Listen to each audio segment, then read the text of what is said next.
l'amour des hommes, l'amour des gens avec qui on travaille et dont on a la responsabilité. Je pense qu'il est absolument nécessaire pour être un bon officier. Cette arme, le matériel que j'ai choisi avait cette spécificité d'être extrêmement projeté, puisque partout où l'armée de terre est déployée, il faut des maintenanciers et puis des logisticiens pour assurer l'entretien des matériels pour les missions.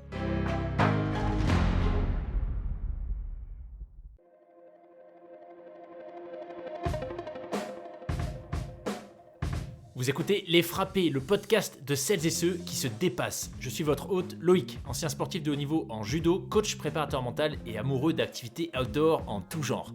Ma conviction, c'est qu'on a tous un frappé au potentiel exceptionnel qui sommeille en nous. J'ai créé ce podcast pour vous faire découvrir des femmes et des hommes qui ont osé le réveiller. Mes invités sont des athlètes de tout niveau, des aventuriers professionnels, des voyageuses au long cours, des entrepreneuses ou encore des militaires, des forces spéciales. Toutes et tous partagent à mon micro des récits inspirants qui vont vous faire passer à l'action. Attention, une écoute régulière peut entraîner des changements positifs irrévocables dans vos vies. Dans cet épisode, je reçois le capitaine Guillaume Malcani, qui est officier de l'armée de terre. Alors initialement, il n'avait pas prévu de s'engager. Il avait envisagé de devenir réserviste, comme près de 80 000 Français, mais après plusieurs expériences sur le terrain et la découverte d'un auteur, Jean Lartegui, il va se décider à prendre un tout autre chemin. Il deviendra officier. L'armée de terre est composée de ce qu'on appelle des armes, l'artillerie, l'infanterie ou encore les transmissions. Et dès 1945, certaines unités spécialisées dans le soutien des matériels, c'est-à-dire dans la maintenance de tout l'équipement de l'armée, sont regroupées au sein de l'arme du matériel. C'est celle que Guillaume a rejoint et on échange donc sur les spécificités du métier d'officier au sein de l'armée aujourd'hui, sur l'histoire de l'école spéciale militaire de Saint-Cyr ou encore sur certains moments marquants de sa carrière. Je vous souhaite une excellente écoute et juste avant ça, je tiens à remercier toutes celles et ceux qui me soutiennent sur Tipeee, la plateforme de financement participatif. C'est à partir de 1 € par mois et chaque contribution permet de couvrir en partie les frais de fonctionnement du podcast. Donc merci à vous qui avez déjà franchi le pas. Pour les autres, si vous souhaitez soutenir Les Frappés, le lien est en description. C'est sur Tipeee, TIPEEE/les-frappés.com. Merci beaucoup.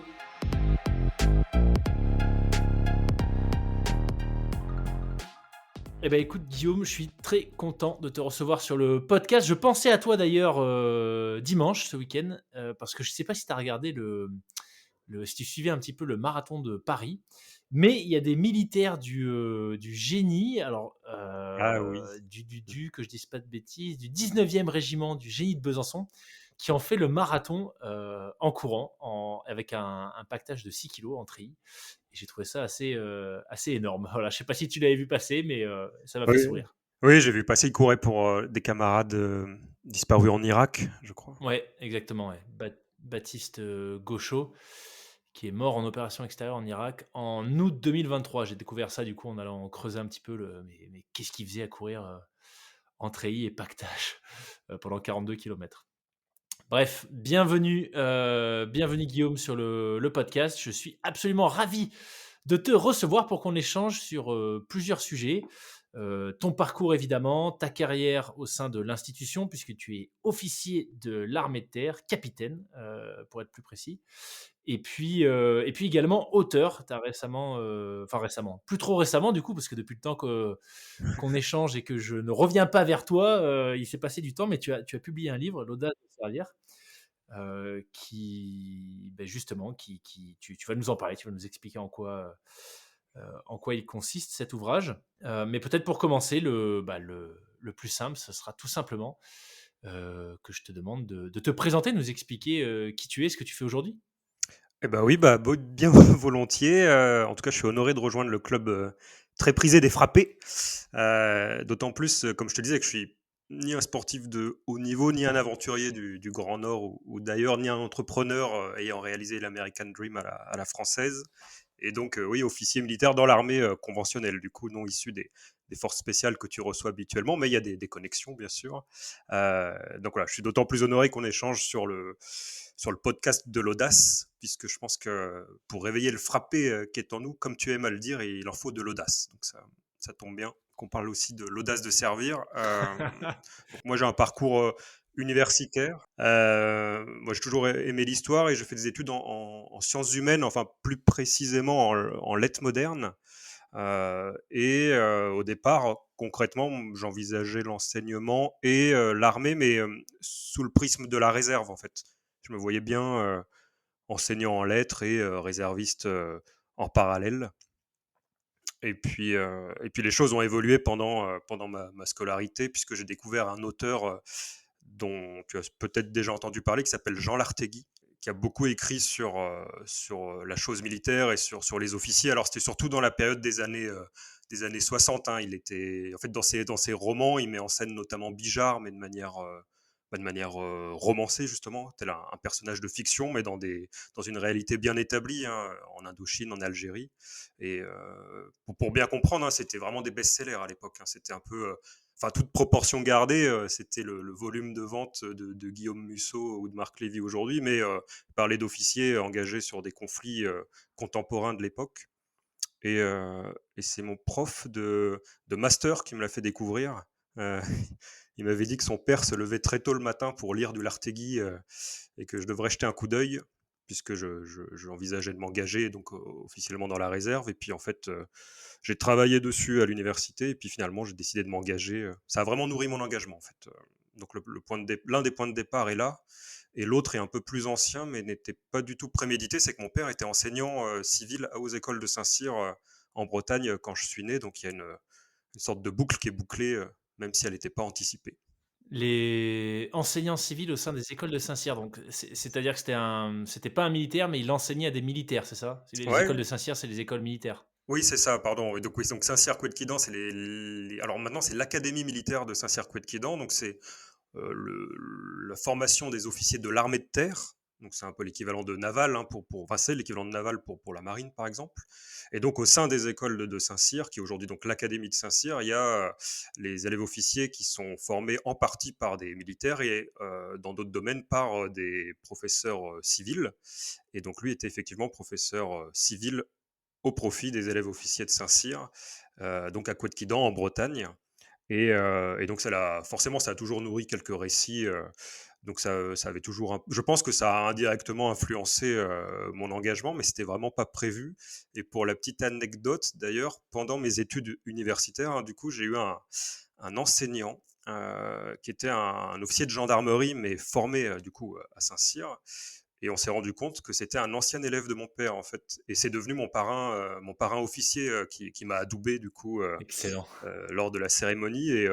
Et pour pousser l'anecdote un peu plus loin, on a réussi. Bon, on s'est vu forcément au baptême officier à Saint-Cyr, à mon mariage, voilà, à quelques occasions. Et on a même réussi à se voir au fin fond du Mali, alors qu'il était sur une mission bien annexe à 1000 bornes de ma position. Il a fait un posé de 20 minutes dans le cadre là, d'une enquête locale.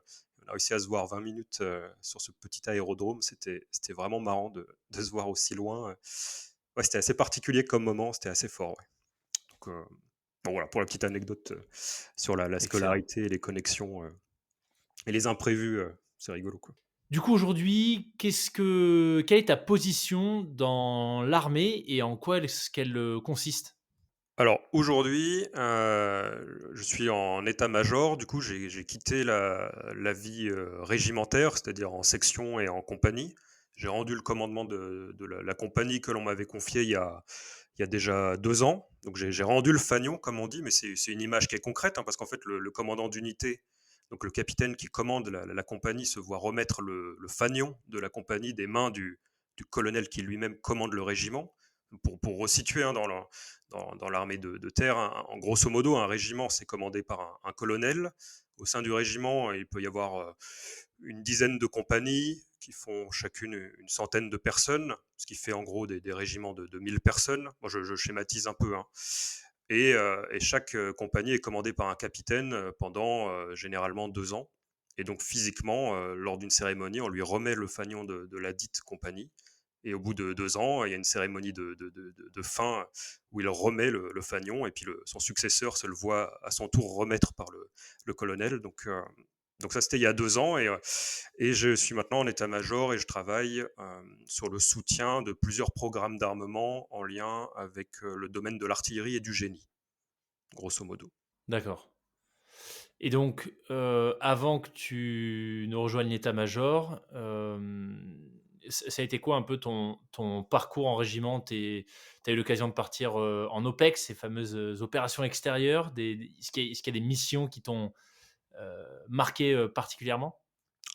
Alors oui, alors moi j'ai eu la chance et j'ai choisi de servir dans le domaine, de la maintenance opérationnelle, donc dans l'arme du matériel.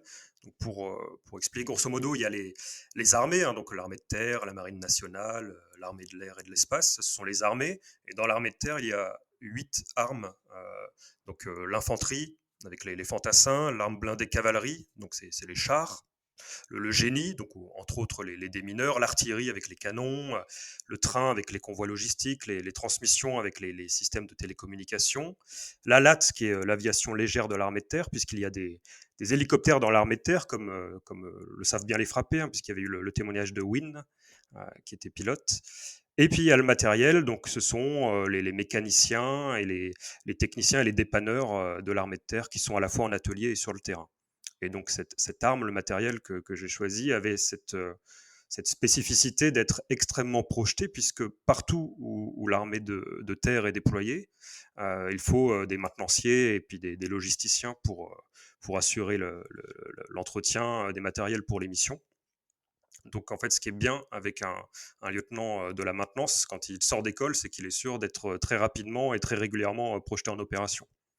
Donc, de mémoire, je crois 4-5 mois après ma sortie d'école de spécialité, hein, parce qu'après le passage aux écoles de Saint-Cyr, on se spécialise pendant une année en école de spécialité selon l'arme que l'on a choisie. Eh bien, je suis vite parti au Liban 6 mois dans le cadre de l'ONU. Donc, c'était une mission, en fait, 6 mois d'un coup, pour une première mission, c'était vraiment pas mal de débuter parce que j'avais pas les repères des 4 mois habituels des OPEX.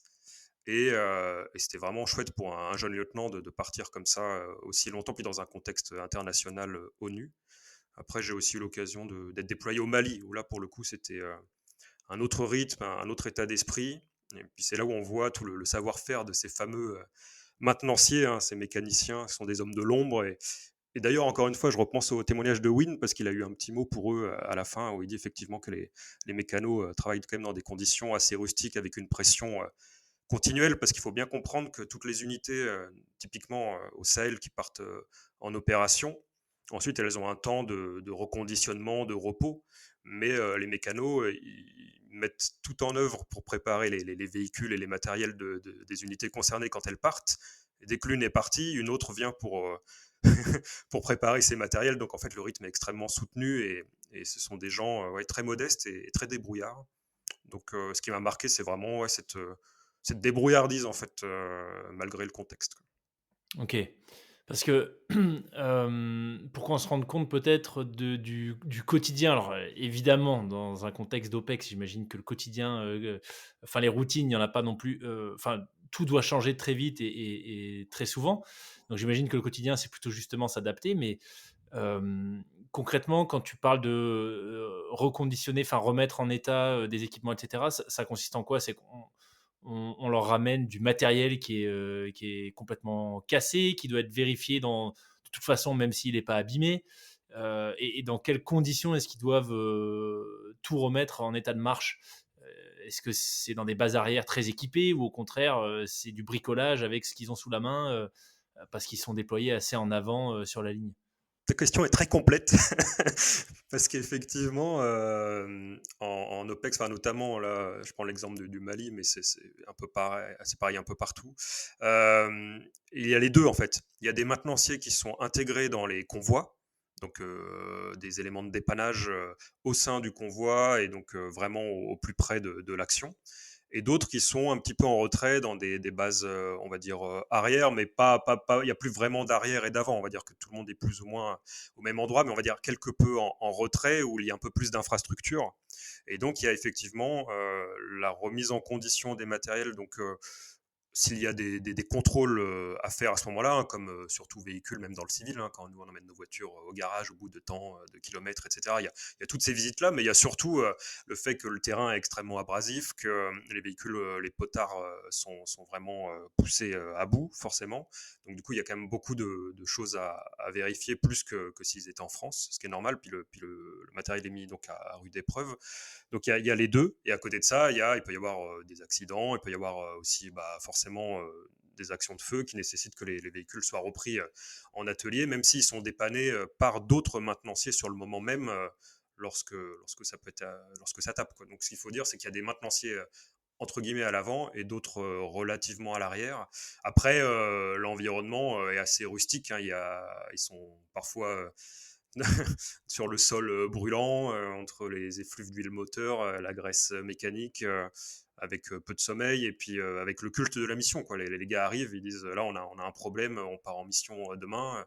Je me rappelle qu'au début de l'opération que j'ai à l'esprit, il y a eu une nuit blanche pour certains maintenanciers dès les premiers jours pour que le matériel soit prêt. Alors quand je dis matériel, pour le coup, c'était un véhicule soit vraiment prêt à partir le lendemain dans des missions, enfin dans les conditions les plus appropriées pour que l'équipage soit en sécurité et puisse bien utiliser son matériel. Donc il y a les deux en fait, les deux aspects. D'accord. J'avais vu, je crois que c'était un témoignage de Alex SAS, donc s'il y en a qui connaissent pas, c'est un ancien des forces spéciales, il était au 1er RPIMA, et il avait fait plusieurs missions, alors je pense que c'était au Sahel, et il racontait une méharée qu'il avait fait. Donc ils étaient partis en convoi pendant, je crois que c'était 1 mois dans le désert, et la question que je me pose, c'est dans ce cas de figure où, bah, voilà, ils partent sur une période qui est quand même assez longue, en étant complètement dans, enfin, sans nécessairement de train logistique qui est en place. Comment ça se passe? Est-ce qu'il y a des mécaniciens qui partent avec eux? Est-ce que ce type d'unité, ils sont formés pour se débrouiller, ou est-ce qu'ils ont du matériel différent qui nécessite potentiellement moins d'entretien? Alors, en fait, il y a plusieurs éléments. Ce que je n'ai pas précisé, c'est qu'il y a effectivement des maintenanciers. Donc, dans l'arme du matériel, il y a essentiellement des maintenanciers, hein, des techniciens, des maintenanciers, des approvisionneurs. Mais il y en a aussi dans tous les autres régiments. Il y a toujours une cellule de maintenance. D'accord. Ils ont des mécanos. Après, il arrive souvent qu'on détache, quand on arrive en opération, des maintenanciers du matériel au profit de d'autres unités. Je me rappelle effectivement qu'on en avait détaché au profit des groupements commandos ou les forces spéciales, je ne sais plus exactement, mais en tout cas des unités un peu atypiques. Et du coup, ils partent avec eux. Et effectivement, ils ont un petit peu de ressources avec eux, quelques rechanges, un peu de matériel pour pouvoir soutenir les différents véhicules, l'armement, etc., pendant le temps d'une mission longue sans retour en base arrière. Super intéressant en tout cas ce que tu nous partages, parce que c'est vrai que dans l'armée, moi j'ai l'impression qu'il y a des unités qui sont peut-être de plus en plus, mises en avant sous le feu des projecteurs. Ça fait plusieurs fois qu'on évoque les forces spéciales, mais évidemment l'armée étant une énorme organisation, il y a plein de métiers en réalité qu'on connaît assez peu, et moi clairement c'était le cas de finalement de toutes ces unités de mécaniciens, combattants de l'armée de terre. Donc, très, très intéressant. Hem, Oh. qu'est-ce qui toi t'a alors pour faire une espèce de retour en arrière, qu'est-ce qui toi t'a amené à finalement décider de t'engager, puisque tu expliquais que c'était pas le plan initial, et pourquoi le choix de cette arme-là en particulier? Alors la volonté de m'engager, effectivement, c'est vraiment, les différents stages militaires aussi que j'ai fait en parallèle de mon cursus universitaire. On appelle ça des préparations militaires, donc j'en ai fait plusieurs et ça a vraiment nourri, cet engagement, et c'est là où je me suis rendu compte que ça me plaisait plus que, simplement, et je dis simplement avec des guillemets parce qu'il y a des réservistes qui font, 200 jours par an, hein, donc pour le coup, on parle vraiment d'un 2e métier, mais voilà, je me suis dit ce serait plutôt en adéquation avec le métier premier que j'envisage. Et puis encore une fois, je me permets juste de citer l'Artegui parce que c'est vraiment quelque chose qui m'a marqué. Et je veux dire, il a des phrases comme ça. Il écrivait les hommes de guerre sont de l'espèce qui se rase pour mourir. Ils croient à la rédemption de l'homme par la vertu de l'exercice et du pas cadencé. Ils cultivent la force physique et la belle gueule, s'offrant le luxe des réveils précoces dans les matins glacés et des marches harassantes pour la joie de s'éprouver. Ce sont les derniers poètes de la gratuité absolue. Et, et pour, pour donner une petite idée, vraiment, ça, c'est ce type de choses, ça a vraiment nourri mon idéal. Et puis ensuite, je me suis rendu compte que c'était un métier qui alliait voilà, des responsabilités, un côté aventure, forcément, découverte du monde, et puis des rencontres. Des rencontres que je n'aurais pas fait ailleurs. Je pense vraiment, de manière très simple, mes cercles d'amis, les gens que je côtoie dans le cadre de mes études, etc. Là, j'ai rencontré des gens que j'aurais, je pense, vraiment jamais croisés si je n'avais pas rejoint l'institution. Et je pense qu'inconsciemment, tout ça s'est mélangé. Et puis, je me suis dit, non, j'ai vraiment envie de m'engager. J'avais eu quelques hésitations avec la gendarmerie. J'avais fait un petit peu de réserve, mais c'est vraiment l'armée de terre qui m'a convaincu. Ensuite, pourquoi la maintenance? Il y a plusieurs raisons. J'avais fait mes études à Lyon, et il y avait un régiment de maintenance là-bas, le 7e régiment du matériel. Donc j'avais quelques connexions. Et puis ensuite, je savais, comme je le disais juste auparavant, que les jeunes officiers qui arrivent dans la maintenance sont rapidement projetés en OPEX. Donc ça m'attirait beaucoup. Le prisme technique, en plus du côté militaire, combattant classique, m'attirait. L'idée d'avoir aussi quelques techniciens civils, de rester vraiment pleinement connecté à la société civile, qui est une spécificité de l'arme du matériel, ça me plaisait bien. Puis comme tu le dis, c'est une arme, une spécialité dont on parle pas beaucoup. Et je trouvais ça très intriguant en réalité, parce que c'est vraiment des femmes et des hommes de l'ombre, quoi. Donc des gens qui ont un double métier. On pense souvent à Janus, à ses deux faces, hein, la face du soldat opérationnel et puis la face du mécano. Et puis, oui, le rythme dense et le challenge, quoi, de devoir commander, de faire de la gestion RH, de partir en OPEX, de s'entraîner au tir, au sport, tout en suivant des notions un peu de productivité, d'être au résultat au profit des unités, on va dire, de combat, etc. Quant à leur matériel, hein, que ce soit l'armement, les transmissions, les brouilleurs, les véhicules. Donc, ouais, tout ça, c'est vraiment un challenge qui m'a vraiment botté. Et puis j'ai été retenu dans ce choix. Et j'ai rejoint, du coup, après mon Master 2, les écoles de Saint-Cyr-Couët-Quidan, qui sont maintenant l'Académie militaire de Saint-Cyr-Couët-Quidan, en qualité d'officier sous contrat encadrement. Donc, c'est l'une des populations d'officiers qui est formée là-bas, mais ce n'est pas la seule et ce n'est pas la plus connue. Et cette richesse du terrain, c'est intéressant parce que dans ton livre, alors on va en parler de ton livre, hein, mais il y a beaucoup de témoignages, notamment de polytechniciens qui disent un peu la même chose que toi, que c'est sans doute, il y en a plusieurs qui disent que c'est sans doute la partie de leur formation qui a été la plus riche, justement du fait de ces rencontres avec des gens qu'ils auraient sans doute jamais croisés autrement. Cette richesse du terrain, maintenant que tu es en état-major, ça te manque ou pas?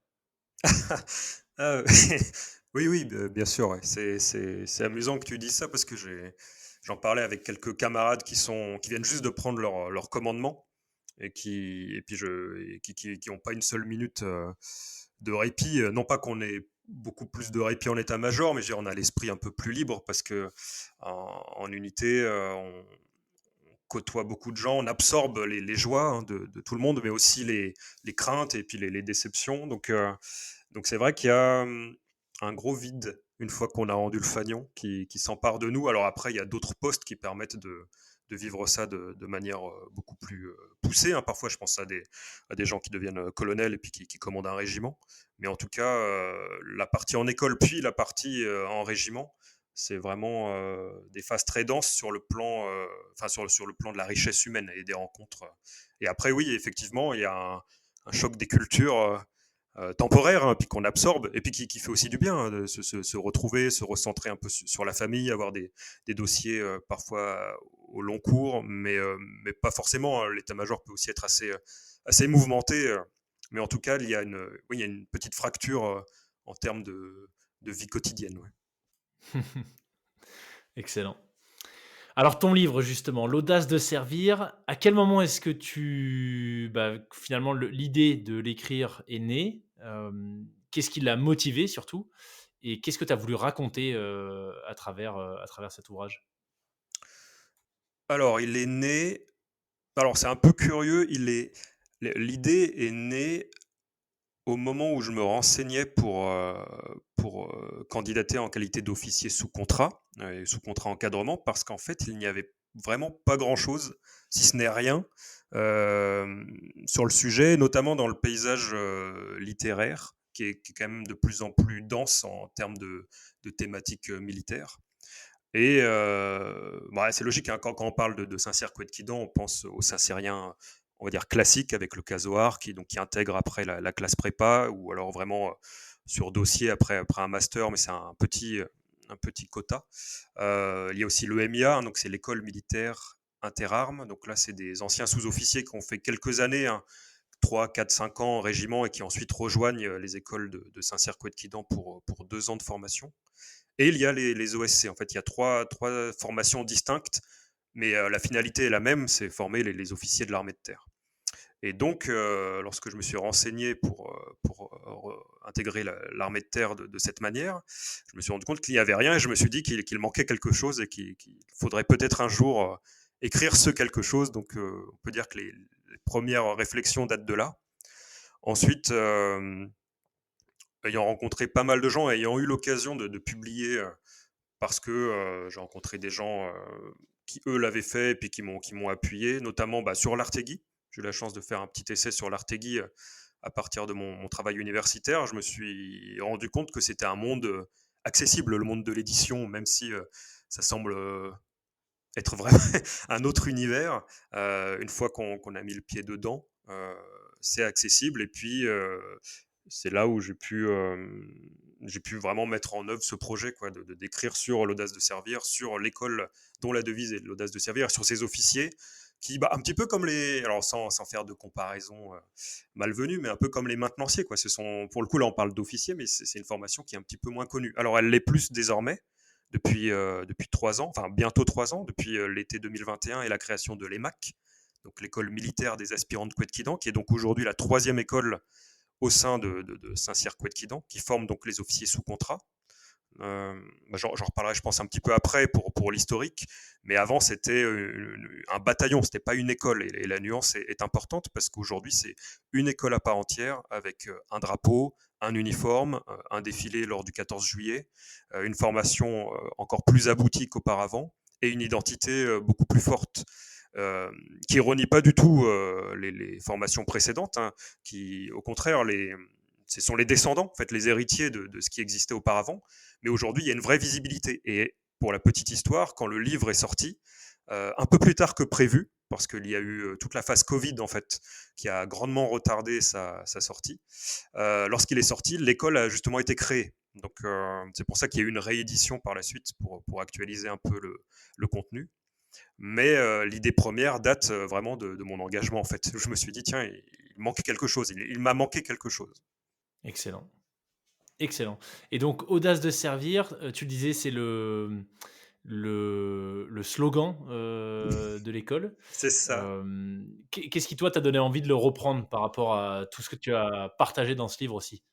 Alors, l'audace de servir. Alors, l'audace de servir, effectivement, c'est la devise de l'école. C'était déjà la devise du 4e bataillon de l'école spéciale militaire de Saint-Cyr, l'ESM4, le 4e BAT, comme disent les anciens, qui lui-même faisait suite au bataillon EOR, donc le bataillon des élèves officiers de réserve. Donc, en fait, si c'est le bon moment, je vais faire un petit Oui, focus sur carrément. l'histoire du bataillon pour expliquer pourquoi l'audace de servir, et pourquoi elle résonne d'autant plus fort aujourd'hui.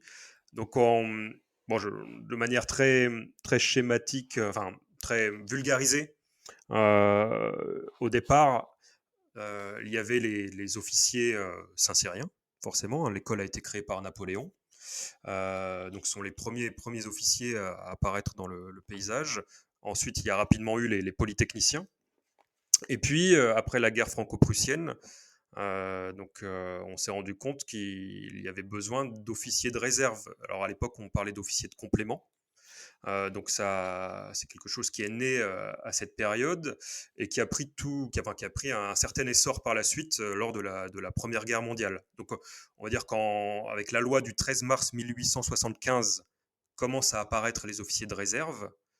Et ensuite, durant la Grande Guerre, là, ils ont été appelés en masse pour appuyer les autres officiers de recrutement saint-cyrien ou polytechniciens ou autres, puisque beaucoup tombaient au champ d'honneur et qu'on avait besoin d'encadrer la troupe.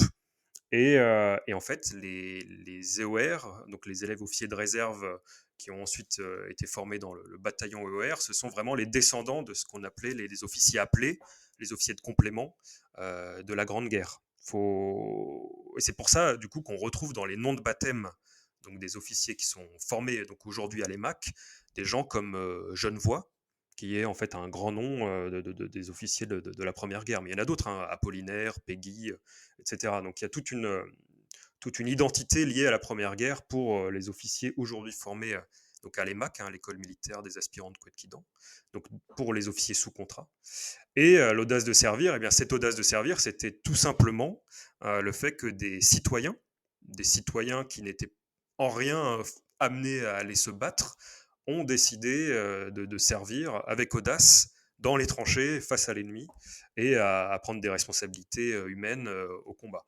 Et aujourd'hui, cette audace de servir, on peut vraiment la traduire un petit peu de la même manière, toute proportion gardée, par des gens qui quittent une vie bien établie, parce que la population de l'EMAC aujourd'hui, donc de l'école militaire des aspirants de Couët-Quidan, donc de la population des OSC, donc des officiers sous contrat, a déjà réalisé ses études. Elle a validé son diplôme universitaire. Parfois, les candidats, en tout cas les élèves officiers, ont déjà travaillé dans le civil, parfois ou même souvent à l'étranger.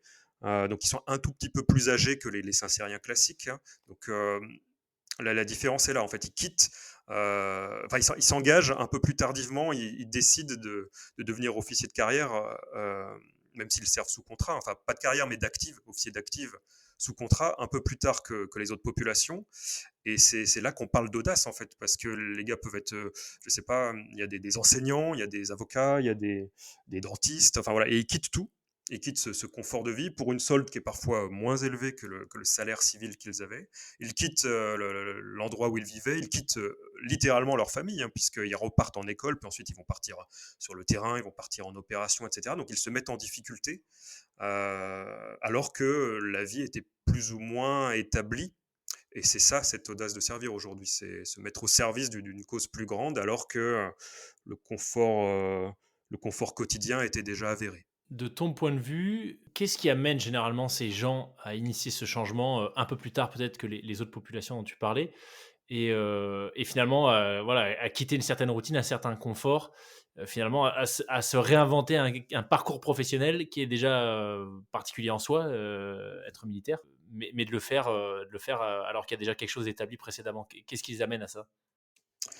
Bon, alors, il y a plusieurs éléments, mais c'est vrai qu'on retrouve quand même. Alors, ce qui est intéressant, c'est que l'ouvrage, par exemple, il y a une cinquantaine de témoignages. Alors, il y a une partie des témoignages, ce sont des cadres, donc des cadres, donc soit des commandants de bataillon ou des commandants de formation, et aussi beaucoup d'anciens élèves.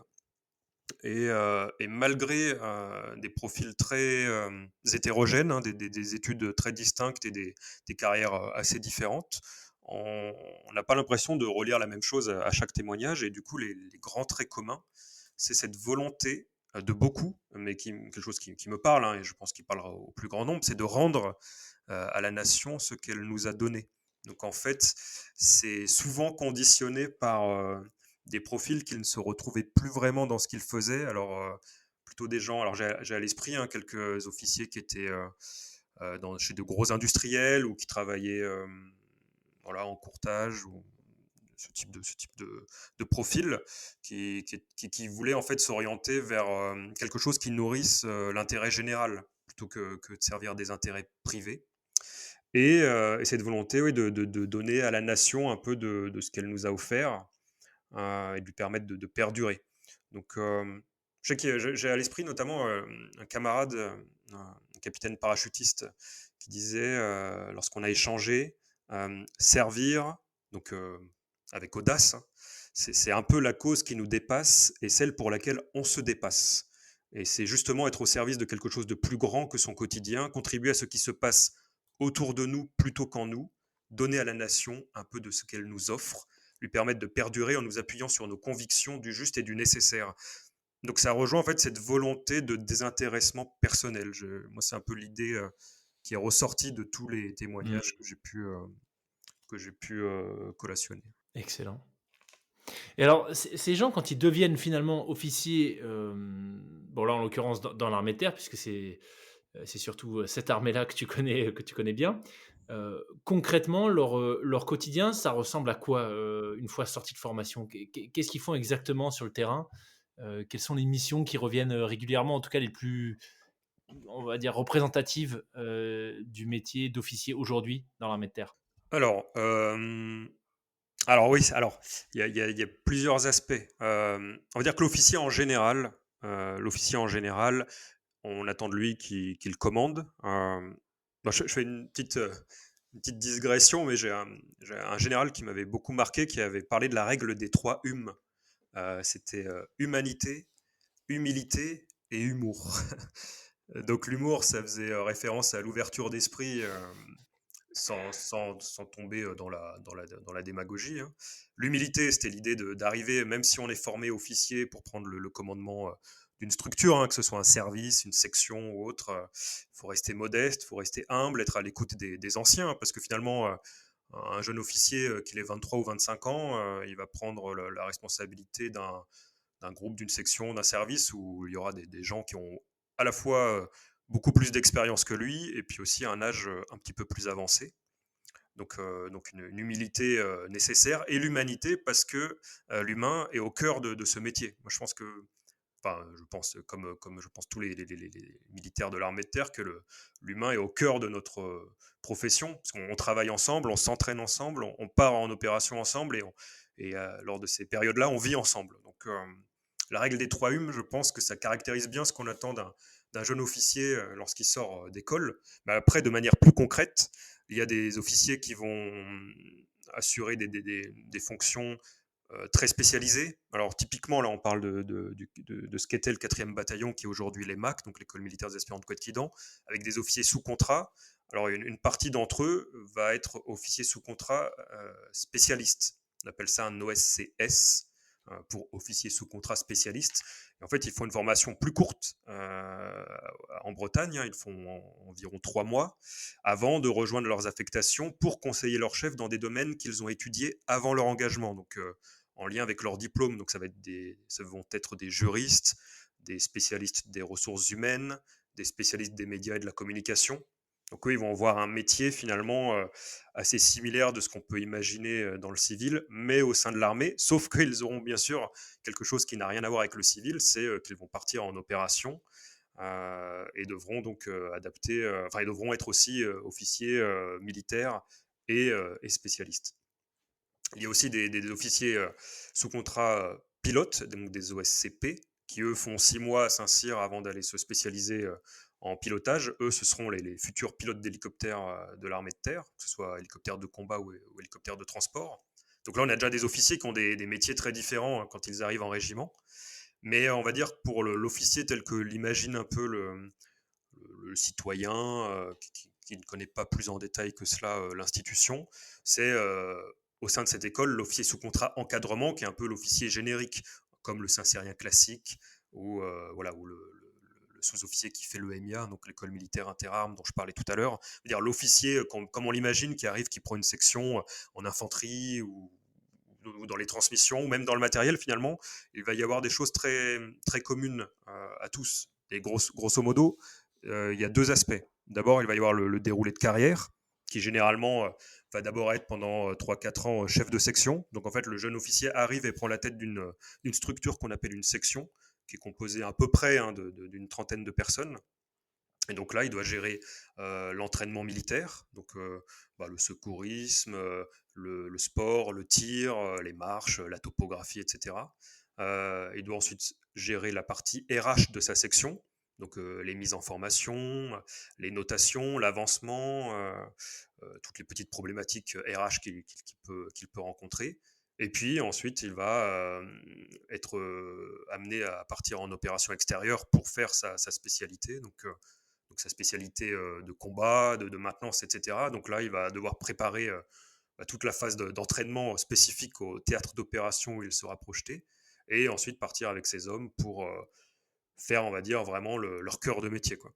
Donc ça, c'est assez commun à tout officier, quoi. Il y a une partie entraînement, une partie formation, une partie RH, et c'est ce qu'on appelle le commandement. Et puis, dans tout ça, il y a des moments de cohésion, bien sûr, et de camaraderie. Et puis ensuite, il va passer capitaine. Donc généralement, il sera adjoint de la compagnie. Donc, comme je le disais tout à l'heure, dans un régiment, il y a plusieurs compagnies de 100 à 150 personnes à peu près, hein. Une grosse centaine de personnes à minima. Et au sein de cette compagnie, il y a plusieurs sections. Donc quand le lieutenant a fini de commander sa section, il devient numéro 2 de la compagnie, où en gros, il va appuyer le capitaine qui commande pour l'aider à fluidifier un peu le quotidien. Il va prendre à son niveau certains dossiers. Et puis ensuite, un jour, si tout se déroule bien, il sera lui-même commandant d'unité. Donc du coup, il commandera ses lieutenants, chefs de section. Et en fait, à chaque fois, c'est plus ou moins la même chose, mais à un niveau plus élevé avec plus de responsabilités. Et ça, c'est vraiment le cursus type de la plupart des officiers de l'armée de terre quand ils sortent d'école et qu'ils arrivent en régiment sur leurs 7-8 premières années, quoi. D'accord. C'est quand même assez complexe, hein, pour quelqu'un qui est extérieur à tout ça.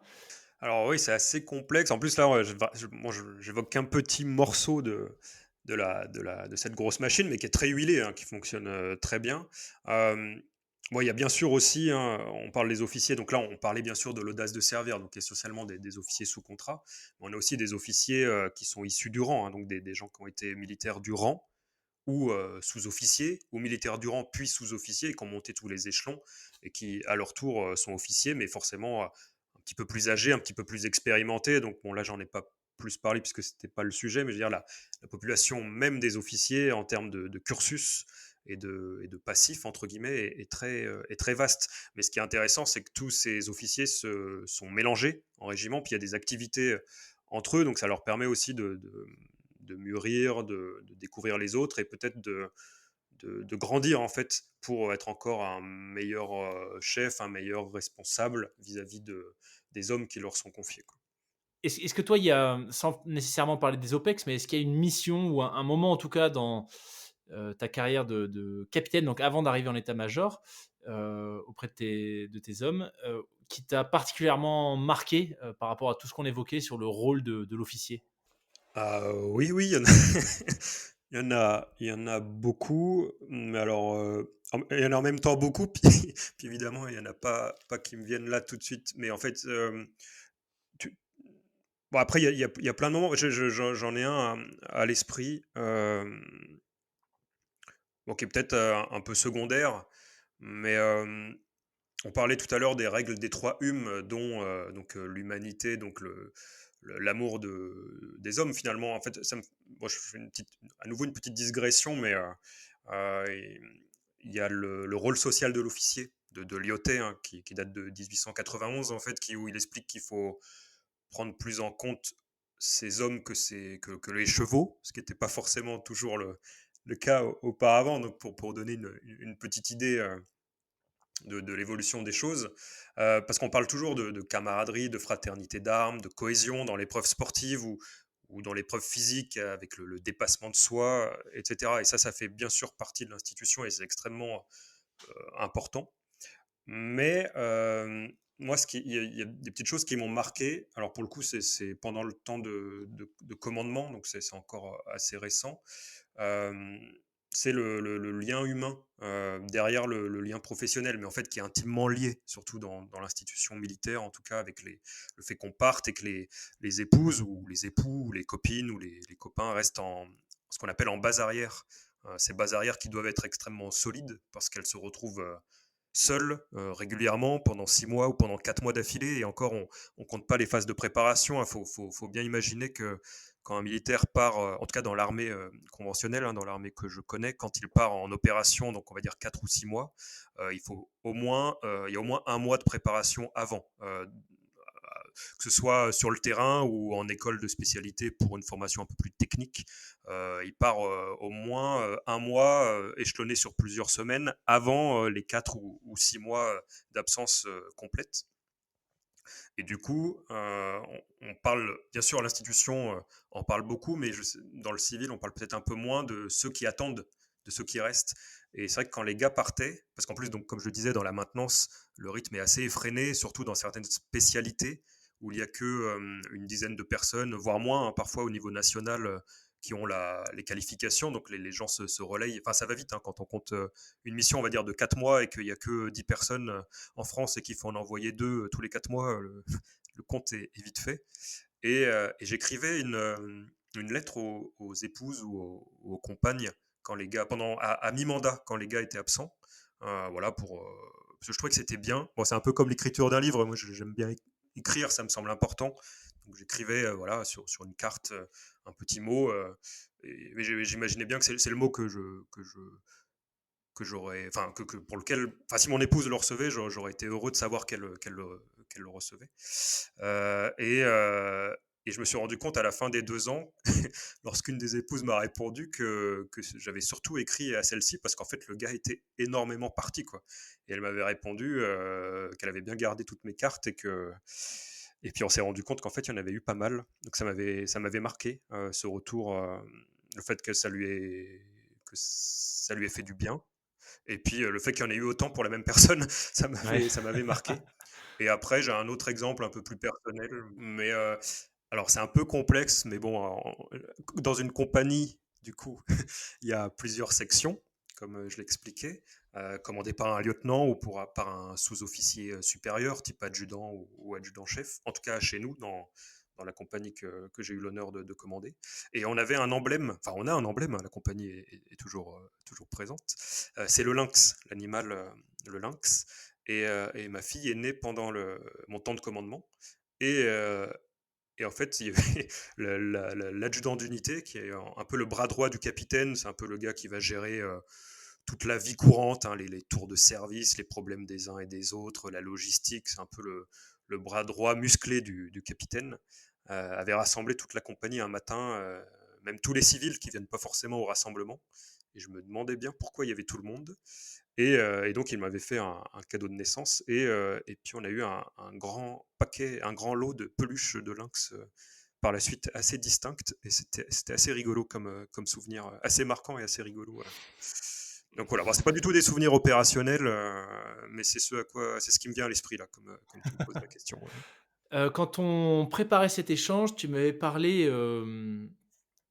tu m'avais dit qu'il y avait deux éléments qui te semblaient vraiment importants pour témoigner voilà, de la réalité d'être officier ou plus généralement juste de rejoindre l'institution et en particulier l'armée de terre.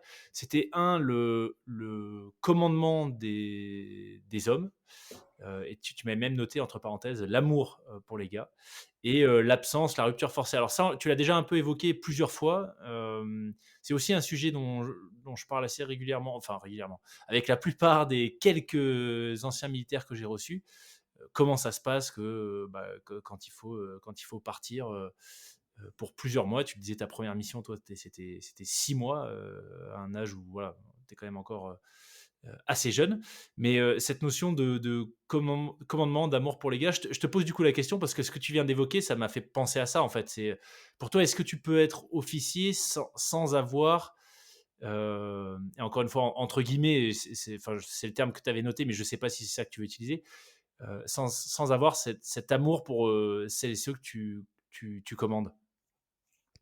Bah, il y en a sûrement, mais non, non, je pense que c'est pas possible. Et non, moi, je pense que c'est le bon terme, et sans pudeur, enfin, ou au contraire, avec beaucoup de pudeur, mais en tout cas sans arrière-pensée mal amenée. Je veux dire, l'amour des hommes, l'amour des gens avec qui on travaille et dont on a la responsabilité, je pense qu'il est absolument nécessaire pour être un bon officier. Euh, il y a un camarade que tu as reçu, là, qui a eu une phrase, c'est Louis, je pensais à Louis Saillant. Il n'y a pas si longtemps, on parlait, il disait l'armée, c'est vraiment un repère de bons gars. Et je suis tout à fait d'accord. Il y en a sûrement d'autres, mais cette manière de le dire, euh, ça démontre bien un attachement tout particulier aux concernés, quoi, à ces bons gars, quoi. Et, euh, et concrètement, je pense pas qu'on puisse bien commander ces hommes si on ne les aime pas. Alors bien sûr, ça rend le commandement beaucoup plus compliqué quand il faut faire des choix, quand il faut trancher, que ce soit dans le cadre opérationnel ou ou même des choses plus terre à terre, hein, mais dans l'avancement, il parfois on a les mains un peu liées. Enfin voilà, il y a plein de choses. On aimerait satisfaire tout le monde. C'est-à-dire qu'il faut aimer ces hommes sans avoir peur qu'ils ne nous aiment pas autant, du moins à certaines périodes, parce que forcément c'est délicat.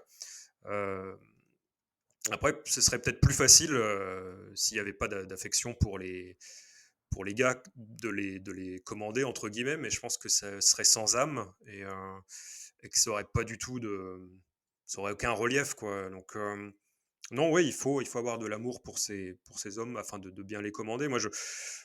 Enfin bien les commander, ou en tout cas être à la hauteur de ce que nous on attendrait de nos propres chefs. Hein. C'est vrai qu'on là on parle des hommes, mais on a tous un chef et moi j'ai eu la chance d'avoir d'excellents chefs et je dis pas ça pour. De toute façon, je les citerai pas, il y a pas de. Mais ce que je veux dire, c'est que j'ai eu la chance d'avoir des excellents chefs et ça donne envie de l'être aussi quoi. Et de la même manière, il y a ces grandes phrases, mais qui sont très vraies, hein, de dire qu'il faut commander comme on aimerait être commandé. Je pense que tout est dit. Et si on n'aime pas ces hommes, bah, cette phrase, elle ne fonctionne pas. Euh, Parce que c'est vrai que quand on parlait de vie pro et de vie perso et qu'à l'armée tout est un peu lié, moi je me rappelle avoir aidé des soldats à écrire des lettres pour leur assurance, à aller ouvrir un compte à la banque. Donc on me disait écrire aux copines, aux épouses. Mais en fait je l'ai fait de manière totalement désintéressée parce que je veux dire, j'attendais rien en retour et puis ça me semblait naturel et en lien total avec la fonction que l'on m'avait confiée. Quoi. Euh, Après, il y a le risque aussi de commander les gars avec démagogie. Donc ça arrive aussi. Voilà, faut essayer de trouver un juste milieu, mais c'est vraiment pas évident. Mais je pense que quand on accepte justement de servir avec audace, on accepte de commander, et en acceptant de commander, on accepte de s'exposer, de décider, de satisfaire, et puis parfois de ne pas contenter tout le monde. Je veux dire, l'amour qu'on donne aux hommes, ils nous le rendent au centuple. Clairement, bah, l'exemple des petites peluches lynx, c'est rien du tout.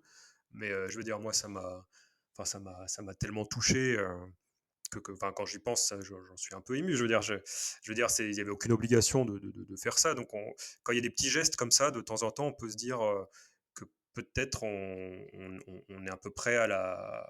Voilà, on fait pas trop mal le job, quoi. Mais on le fait de manière désintéressée. Et ça rejoint aussi ce qu'on disait tout à l'heure, l'engagement désintéressé de certaines personnes qui quittent le civil pour rejoindre l'institution militaire. Je pense que tout est vraiment intimement lié. Mais pour répondre à ta question, je pense que l'amour des hommes, c'est vraiment la priorité zéro d'un officier. Et le petit livre, enfin petit livre parce que le format est petit, mais c'est pas du tout un petit livre, c'est un grand livre, le livre de Lyoté, même s'il date de la fin du 19e, c'est un peu ce qu'il évoque et c'est totalement d'actualité. Quoi. Tu m'as fait sourire en évoquant la punchline de Louis. Il est bon pour les punchlines de ce genre. Hein. Chaque fois que je vois des petits extraits sur les réseaux sociaux ou autres, il a toujours les mots justes, simples pour sortir des trucs comme ça. C'est assez fabuleux. Il est bon.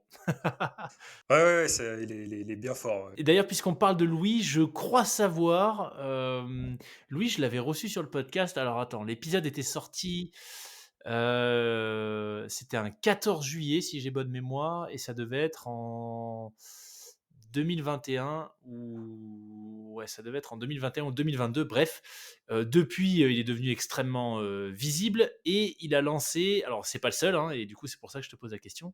Il a lancé Vétéran de France que je vois un peu partout.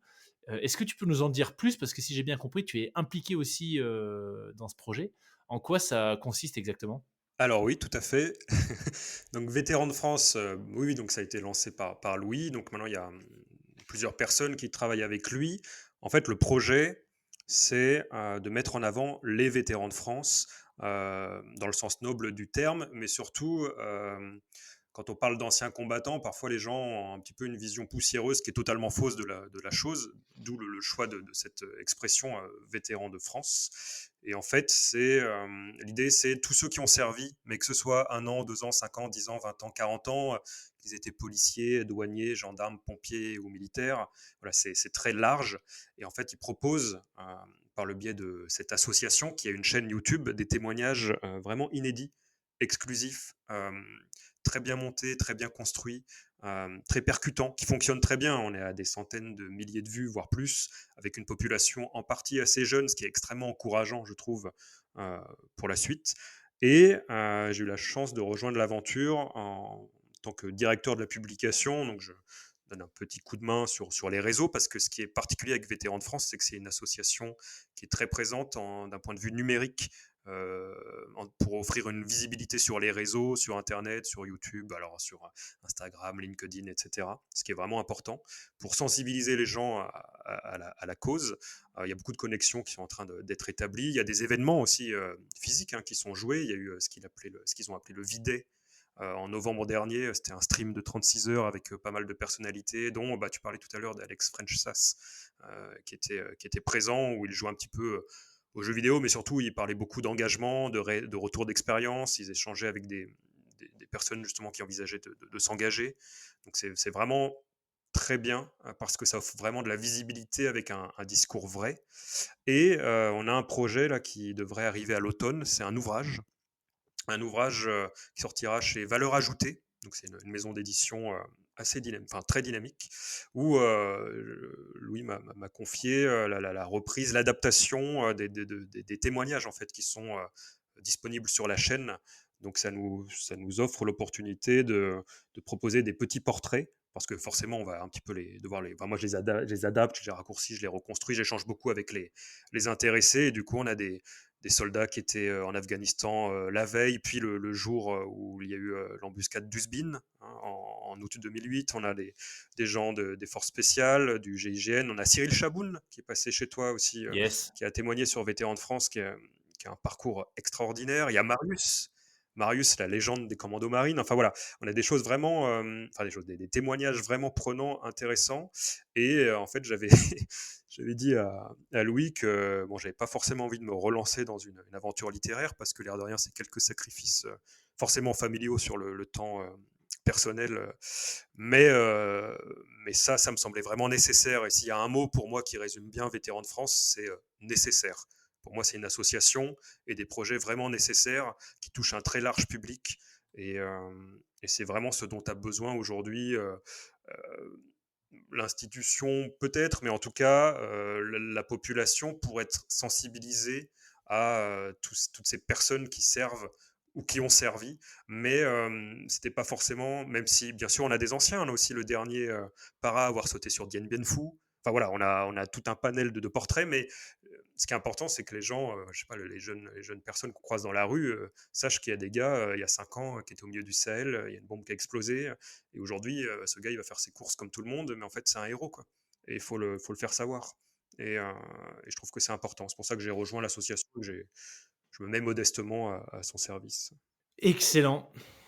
Eh ben, écoute, Guillaume, j'ai l'impression qu'on a quand même bien dégrossi le sujet. Merci énormément pour toutes ces explications. Je rappelle, hein, s'il y en a qui veulent, creuser encore plus, le sujet heu, des officiers. Alors d'abord appelés, au moment de la Grande Guerre, comme tu expliquais historiquement, ça vient de là, aux officiers sous contrat aujourd'hui. Tout est dans ton livre, L'audace de servir.